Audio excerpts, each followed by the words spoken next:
Cette dame était étrange, elle pouvait réparer presque tout avec une aiguille et du fil. Lorsque son mari revint de la guerre, gravement blessé, elle n'hésita pas à utiliser ses talents pour recoudre ses plaies, comme si elle rassemblait les morceaux d'un tissu déchiré. Juste après, des acclamations résonnèrent dans la rue, la fin de la Seconde Guerre mondiale était célébrée. Mais son regard se posa sur une maison en ruine. Sans perdre une seconde, elle emmena son mari et entreprit de réparer la maison avec son aiguille et son fil.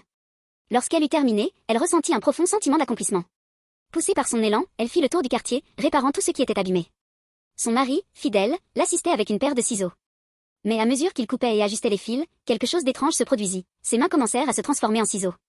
Absorbée par sa frénésie de couture, elle ne remarqua rien. Ce n'est qu'après avoir terminé un pont effondré qu'elle se retourna pour le voir. À cet instant, il trancha le pont qu'elle venait de restaurer, tout en coupant le dernier fil qui tenait son visage réparé.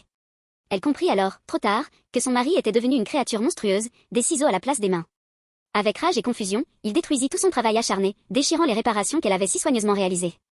Pendant qu'il réduisait son monde en morceaux, elle se tenait là, figée, réalisant qu'elle ne pourrait jamais recoudre ce qu'elle venait de perdre.